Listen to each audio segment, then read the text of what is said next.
coming up for the green flag. Field looks absolutely stellar. And here we go, green flag. And Lewis timing it to perfection. Eversley wisely slipping in between the two Hyundais. He did, and Mark Wilkins then makes the run to the outside. So you're looking at Lewis there, middle of the road. A nice clean start. He has the lead and should be able to hit his marks going through turn one. But look at the battle right behind him. Wilkins goes with him as a Hyundai 1-2 as they sweep through turn one. Wilkins gives Eversley a little bit of racing room to the inside. As we look at the front of the TCA class, looks like Tomo's got the run. Got the lead from Eric Powell. Yeah, these two have been doing this all year, just getting into these battles. You can see Eric in that 95 Subaru looked a little bit to the inside going into one, realized he wasn't quite there, and tucked back in again. That certainly changed the dynamic there, and with Lewis a little bit further behind, do they try? Oh, that was really tight there with JT Kupal. Through turn four, up and over the curb there, nearly went up bicycling. That's an attack on the 44 by Hertzen. Going after Filippi and got in there, but Filippi was able to stay put around the outside, Cal. All sorts of action here. Good stuff.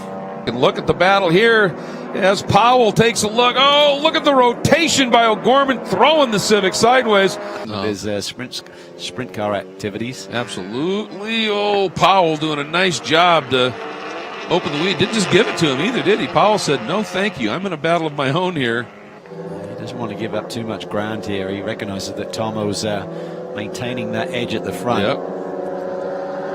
That was actually beautiful decision making by Powell. But look at this battle. It continues. Ooh, Powell.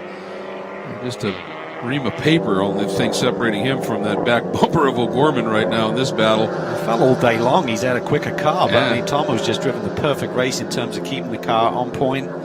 Into section. Seems like Tomo, Eric's really way to lose ground. Oh, he's off for a ride, big ride. Yep. He was a lot wider than I thought he was. That's at that kink, isn't it?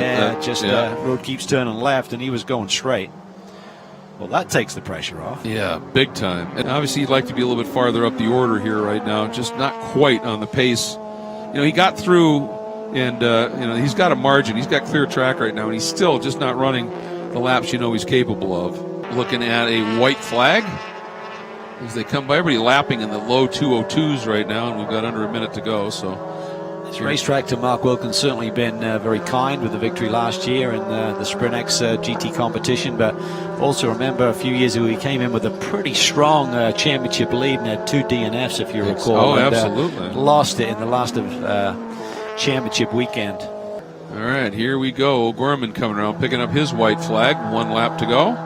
Meanwhile, here we go. The 98 of Wilkins matching his teammate and Ryan Eversley with a third win on the season, a 1-2 at Utah Motorsports campus for Hyundai as they flash through. Great finish and great race for those guys. So Lewis getting that win again, third win. Wilkins, his teammate, slots into a good wingman second here. I've said it many times, oftentimes the best defense is a good offense. Yep. And that's how it played out. And you see the celebration he had there, the fist pump. He knew that this was going to be a war all the way to the end.